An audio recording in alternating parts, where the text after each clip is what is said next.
la vie d'un homme ou d'une femme dans ce monde-ci est une suite d'épreuves. Parfois, nous sommes devant une situation difficile où nous devons sacrifier un élément important de notre vie ou bien renoncer à nos intérêts afin de respecter les commandements de la Torah.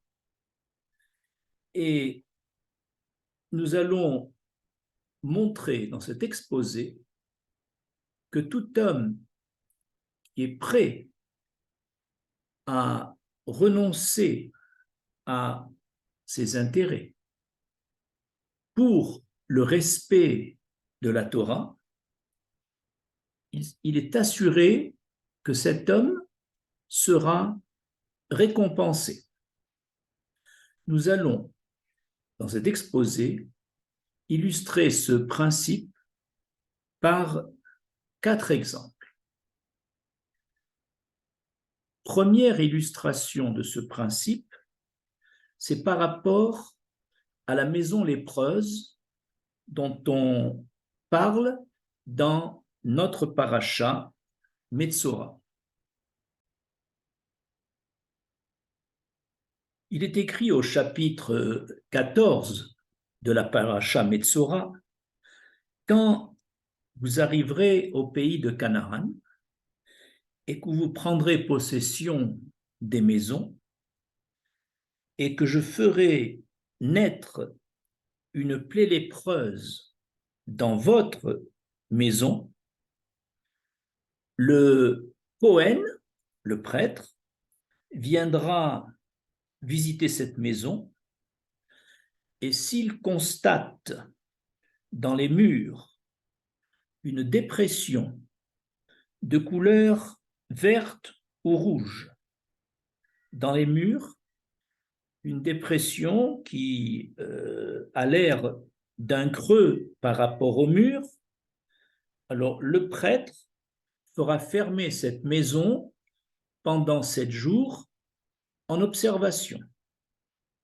Il reviendra le 7e jour et s'il observe que la plaie a grandi dans les murs de la maison, alors on détachera les pierres atteintes par la plaie et on jettera ces pierres en dehors de la ville dans un lieu impur. Puis, le prêtre fera gratter les murs de la maison et on jettera la poussière en dehors de la ville dans un lieu impur. Et alors on prendra d'autres pierres nouvelles que l'on posera à la place des pierres qui ont eu l'affection lépreuse et le Kohen reviendra une semaine après et s'il constate que la plaie a augmenté dans cette maison sur les nouvelles pierres, alors il déclarera la maison lépreuse et elle devra être démolie. Rachi dit, à propos du thème que l'on vient d'exposer, il dit « Ne croyez pas que la plaie lépreuse de la maison constitue une sanction. »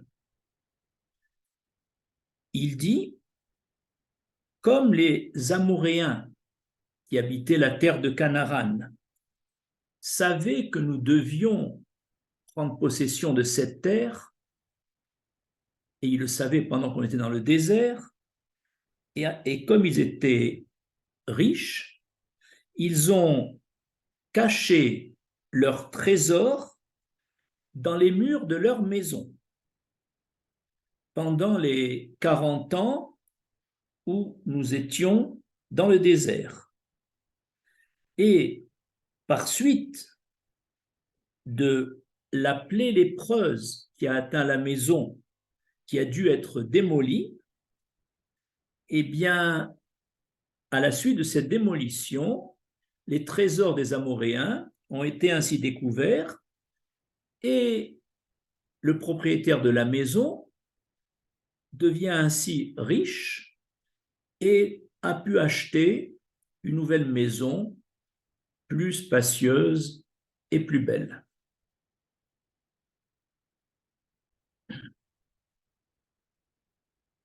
Pourquoi l'enrichissement de cet homme après son épreuve de la maison lépreuse? Pourquoi cet enrichissement est-il passé par la démolition de cette maison? L'Éternel a plusieurs moyens. Il aurait pu utiliser un autre moyen pour enrichir cet homme sans devoir démolir sa maison. Pour répondre à cette question, il faut comprendre que cet homme qui a vu la lèpre et qui a voulu appliquer la Torah à la lettre, tout en sachant qu'il y a des risques de perdre sa maison qui va être démolie, ce qui aura des conséquences dramatiques sur le plan financier et sur le plan familial. Malgré cela, il va, après avoir constaté la dépression rouge ou verte dans les murs de sa maison, il va quand même contacter le Cohen pour venir examiner sa maison. Et durant 3 semaines jusqu'au verdict final, il est devant une épreuve difficile, puisque à chaque instant, il se dit « ma maison va être détruite ». Et il maintient ses convictions jusqu'au bout, parce que s'il n'avait pas convoqué le Cohen, il aurait pu échapper à la déclaration de sa maison impure et la garder. Il aurait pu repeindre les murs, ni vu ni connu, mais cet homme veut faire teshuva, veut appliquer les lois de la Torah à la lettre.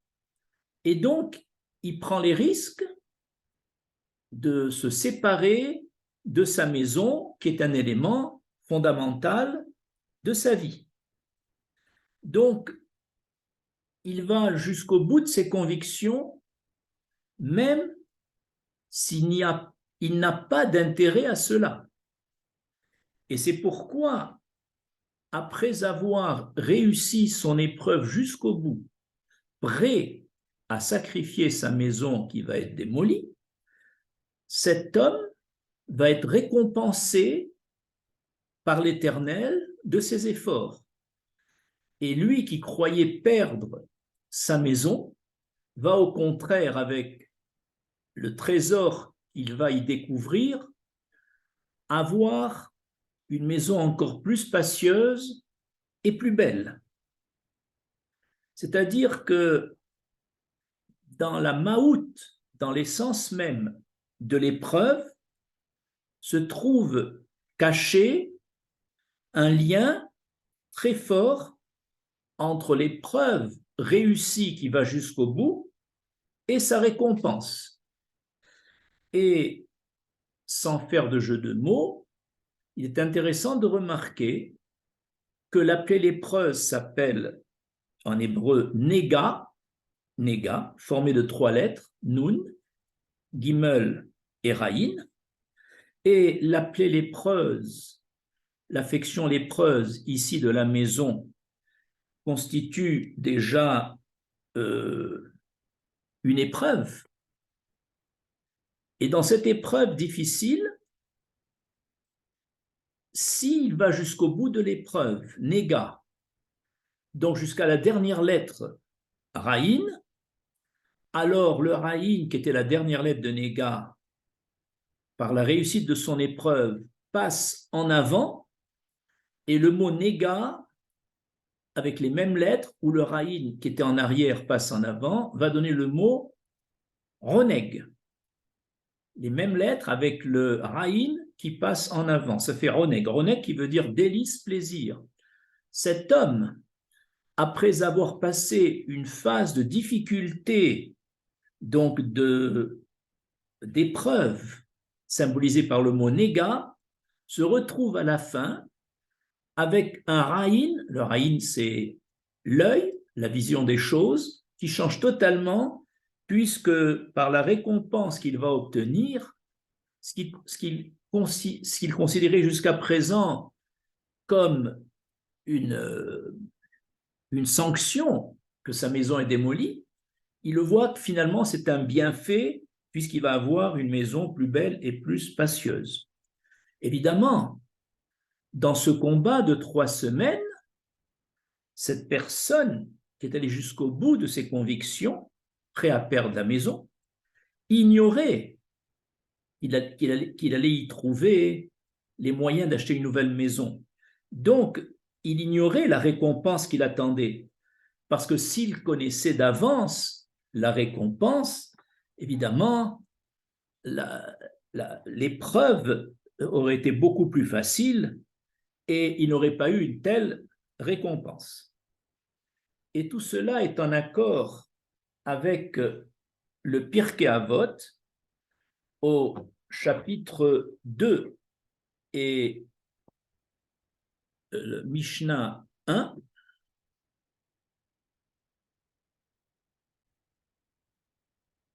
Dans cette Mishnah, Rabbi Yehuda Anassi dit « Compare le préjudice que te cause un commandement, une mitzvah, face à sa récompense. Il n'y a pas meilleur exemple que l'application de cette phrase du Pirkei Avot. Deuxième illustration du principe énoncé au début de ce cours. C'est par rapport au respect du Shabbat.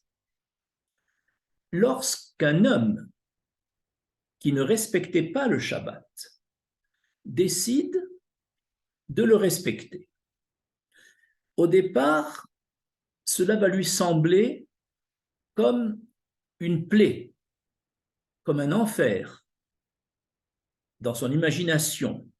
Il ne pourra plus ouvrir son magasin pour gagner plus d'argent. Il ne pourra plus aller faire son sport à la piscine. Il ne pourra plus vaquer aux occupations profanes comme il le voulait, comme il le faisait en semaine. C'est comme si sa vie, par le respect de Shabbat, semble être un enfer. Mais s'il va jusqu'au bout de ses convictions et qu'il renonce à tout ce qu'on vient de dire, d'ouvrir son magasin, de faire son sport, de vaquer à ses occupations profanes, etc., en renonçant à ses plaisirs apparents et en allant jusqu'au bout de ses convictions, un Shabbat, 2 Shabbats, 3 Shabbatot, cet homme va avoir la récompense que ses plaisirs apparents qu'il avait dans le non-respect de Shabbat vont se transformer en une récompense telle que le Shabbat va être à ses yeux un délice, Ronek Shabbat. C'est-à-dire que finalement, au début, il croyait que pour respecter Shabbat, il fallait renoncer à ce qu'il avait de plus cher dans sa vie, et il s'aperçoit que la récompense est qu'il va obtenir des délices bien supérieurs à ceux qu'il avait jusqu'à présent. Ainsi, aller jusqu'au bout de ses convictions pour le respect de Shabbat va lui donner beaucoup plus de satisfaction qu'avant. C'est un deuxième exemple d'illustration. Troisième exemple d'illustration, c'est le cas d'Abraham Avinu.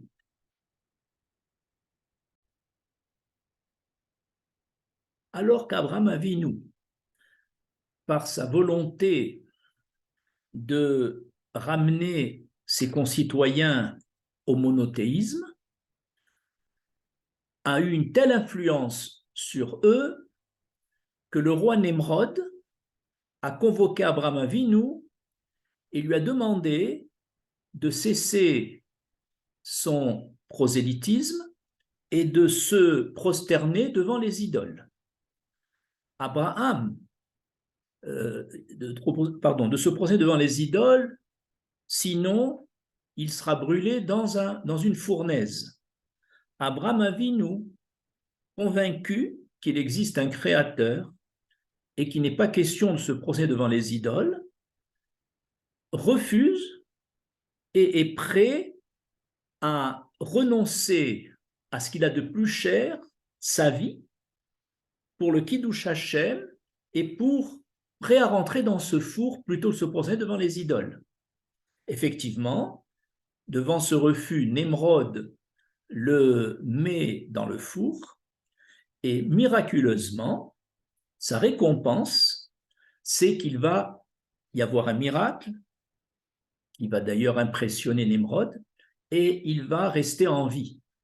Ainsi, parce qu'Abraham était prêt plutôt à renoncer sincèrement à sa vie, il ne savait pas qu'il allait y avoir ce miracle, parce qu'il était prêt à renoncer à sa vie, qu'Hachem lui a redonné cette vie, et même à un niveau plus élevé, puisqu'il va développer encore plus son travail d'influence positive sur ses concitoyens. Il est intéressant de remarquer que lorsque son frère, le frère d'Abraham, Haran, qui lui aussi avait abandonné les idoles, a été appelé par Nemrod à son tour pour se prosterner devant les idoles ou rentrer dans le four, Haran a refusé, ayant vu l'expérience de son frère Abraham, il a refusé et il est rentré dans le four. Mais lui est rentré dans le four sachant la récompense qu'il attendait. Il se dit, si mon frère est rentré, il a été épargné de la mort, ça sera pareil pour moi. De ce fait, il n'est pas rentré prêt à y mourir. Il est rentré pour subir la même expérience que son frère. Et comme il n'était pas prêt à renoncer à sa vie, puisque s'il savait qu'il allait y mourir, d'ailleurs il va y mourir, c'est le père de l'autre, Haran. Et étant donné qu'il va perdre la vie, pourquoi? Parce qu'il est rentré dans le four avec beaucoup moins de conviction. Il est rentré en disant, j'aurai le même sort qu'Abraham Avinu. On voit à quel point, pendant l'épreuve, il faut que la personne soit prête à renoncer à l'élément fondamental de sa vie, prêt vraiment à perdre cet élément. Mais s'il sait que cet élément de la vie va rester entre ses mains, alors là, bien sûr, il n'y a pas assez de conviction et donc il n'a pas bénéficié, Haran, du même miracle qu'Abraham Avinu.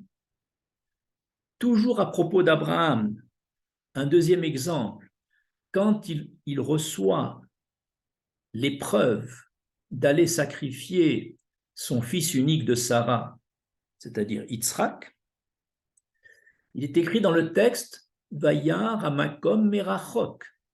Apparemment, ça veut dire il a vu l'endroit où devait se produire le sacrifice d'Yitzhak de loin. Mais Makom veut dire aussi l'éternel. Donc Vayar Hamakom Merachok, pendant les 3 jours entre l'ordre de sacrifier son fils et le sacrifice lui-même, Abraham a dû lutter, prêt à aller jusqu'au bout de ses convictions. D'ailleurs, il est allé jusqu'au bout puisqu'il est allé jusqu'à mettre le couteau sur le cou de son fils, si ce n'est que l'ange l'a arrêté. Donc Abraham Avinu, quand on dit il a vu l'endroit de loin, ça peut se traduire sur le plan midrashique, il a vu il a vu que l'Éternel s'était éloigné de lui. Pendant cette épreuve difficile, de devoir renoncer à ce qu'il a de plus cher, son fils qu'il a eu à l'âge de 100 ans, il sent le contact avec Hachem se distendre. Il sent l'éloignement d'Hachem. Et pour un tzaddik, il n'y a rien de pire que de se sentir éloigné de l'Éternel. Et sa récompense va être, ayant réussi son épreuve, il va retrouver son fils vivant.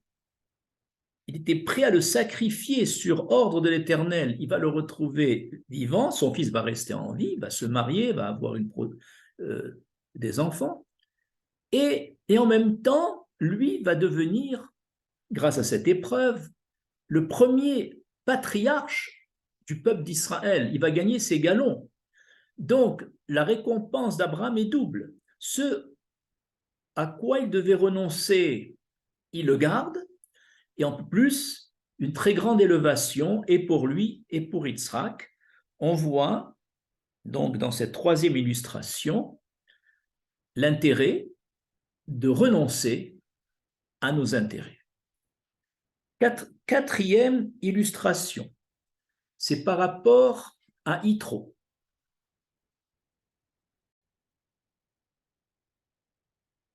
Voilà un homme, Yitro, qui était le grand prêtre des nations, le grand prêtre de Midian, qui avait une position honorifique dans son pays et qui avait donc une situation aisée et très respecté par ses concitoyens, quand il a constaté, après des recherches, que la religion qu'il animait était vide de sens, il s'est tourné vers la Torah de Moshe Rabbeinu et il a décidé de se convertir et il va jusqu'au bout de ses convictions. Il perd devant ses concitoyens, il savait qu'il voulait se convertir, il perd sa respectabilité, il perd le titre prestigieux de prêtre de Midian. Financièrement, honorifiquement, il est isolé. Ses filles sont sur le point d'être lynchées, comme c'est marqué dans la paracha. Et pourtant, il va jusqu'au bout de ses convictions et il se convertit il se convertit lorsqu'il apprend que l'Éternel a sauvé les béné Israël d'Égypte et il rejoint Moshe dans le désert. Cet homme qui a su résister jusqu'au bout en perdant presque tous les éléments de sa vie, son honneur de sa fonction précédente, ses finances certainement, la sécurité de ses enfants. Il était prêt à renoncer à tout ça pour aller jusqu'au bout de sa conversion. Et il va être récompensé, parce qu'il va être le beau-père de Moshe Rabbeinu, 2, parce qu'il va être reçu avec tapis rouge lorsqu'il arrive dans le désert, comme Rachid le dit, son beau-père, son gendre Moshe va vers lui avec beaucoup de respect. Moshe entraîne Aaron, les anciens d'Israël et tous les 3 millions de béné Israël dans le désert viennent accueillir Yitro. On voit la grande récompense qu'il a reçue pour avoir su garder ses convictions jusqu'au bout. Et en plus, la paracha de Yitro porte son nom. C'est un honneur pour un homme comme Yitro d'être nommé en titre d'une paracha. On voit donc encore une fois que tous ceux qui sont prêts à renoncer à leurs intérêts immédiats ou à un élément important de leur vie pour le respect de la Torah seront toujours récompensés par l'Éternel.